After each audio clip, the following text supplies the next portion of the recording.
Ordu batzuk pasatu ditu musikan eta irakurketan murgilduta, eta zorionez uste baino arinagoa egiten ari zaio bidaia.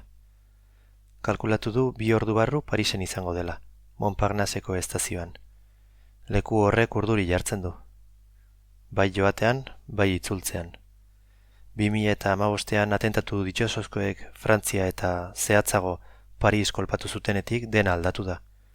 Mezua argia zen, inor ez dago salbu. Zu, hiritar xe hori, arriskuan bizi zara. Montparnasseko estazio izugarria beti iruditu zitzaion, jopuntu estrategikoa. Bueno, hori ere gezurra da. Jopuntu iruditu zitzaion, behin, bueltarako trenaren zaintzegoela, militarran dana iritsi eta halako erakustaldi bat egin zutenetik. Erasorako fusilak altuan, modu oso ordenatu eta neurtuan, gune bat zintaz esitu eta jendea kanpora bidaltzeari ekin zioten. Histeria kolektibo eta individuala zert ziren frogatu ahal izan zuen egun hartan. Histeria eta superbibentzia instintuek elkartasuna pikutara bidali zuten egun hartan. Sálvese quien pueda. Korrika egin zuen, gainontzeko hiritarrekin batera, korrika, eta gogoan du alboko andre baten izu horpegia, begi zabalik noraezean lasterka ari zirela. Elkar lagunduz baino gehiago, pixka bat elkar kolpatuz. Azkenean, kanpora heldu ziren eta ordu laurden geroago, ezerretzela eta berriz sartzen utzi zieten. Berandu egizen baina, ezer gertatu etzela antzesteko.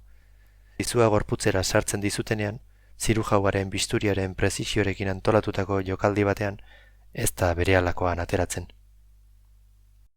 Orduan indartu zitzaion dispertsioaren erruz, berea ez den gerra hartan hiltzeko izua. Orduan, arabiar itxura hartzen zien guztiei, paranoiaz begiratzekoa. Orduan, bizitzari gogo zeltzeko instintuaren berpiztea. Horrela ez, errepikatzen zion bere buruari. Hemen ez, hau ez da gure gerra. Zein ote zen beren gerra? Hori jakin behar baina. Hurrengo hilabeteetan oso izuturik egin zituen Pariserakoak. Montparnasse lehen pausoa zen, baina hiria bera egiten zitzaion arriskutsu.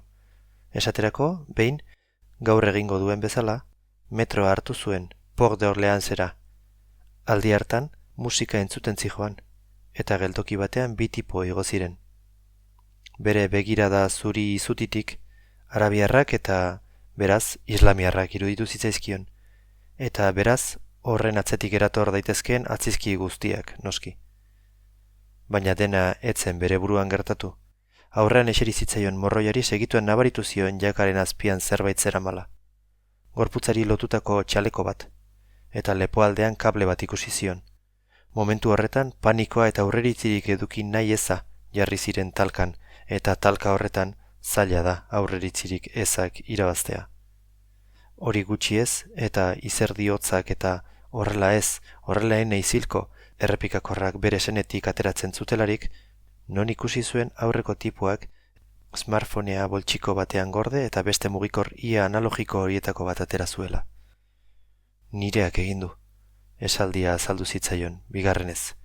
Orduko hartan, ordea, agerikoa iruditu zitzaion gertatzera zijoana. Beraz, eskuak estutu, begiak itxi eta zain geratu zen. Noski, etzen ezer ere pasatu. Begiak ireki zituenean, han jarraitzen zuen, bizirik. Hala ere, tokatzen zitzaiona baino 3 geltoki lehenago jaitsi zen, eta korrika atera ezagutzen ez zuen kale artera. Gogoratzen du, motxila bizkarrean, metro atarian eskua bularrari eusten arnasa hartu zuela berriro ere. Haserretu egintzen ondoren, haserretu esteloditik gora igo zitzaion sugar batekin. Haserretu zen Europarekin eta Frantziarekin, haserretu zen bere buruarekin, aurreiritzi arrazista haiek tragatu izanagatik. Haserretu zen lagunarekin, eta borroka armatuan sartzeko bere autuarekin. Haserretu zen dispertsioarekin, haserretu zen munduarekin, eta traste guztiak lurrera bota ostean, gorputza ere atzetik joan zitzaion, behera. Mende erdiko pisua bizkar gainetik kendu zuela nabaritu zuen, eta negar egin zuen Denfert-Rochereau estazio aurrean, akituta.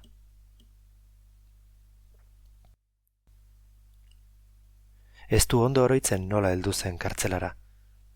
Badaki, serenitatea bildu, burua altxatu eta aurrera eginez iritsiko zela ziurrenik, egoerak hala eskatzen duenean, baitauka aurrera egiteko gaitasun hori. Ondo gogoratzen du, ordea, histeria eta krisiaren larritasuna arindu nahian, nola kontatu zion lagunari bizi berri zuena. Lagunak aguantatu ezin izan zuen barre algararekin erantzun zion. Ez aldun pentsatu, akaso, kalez jantzitako poliziak izan zitezkenik. Tonto aurpegia biderkatu egin zitzaion momentu hartan bertan. Besoa lepotik pasatu eta bere gorputzera inguratu zuen lagunak, eta buruan musu emanez, ahots lasaiz esan zion. Mundu honetan polizia gehiago zagon terroristak baino, egidan kasu,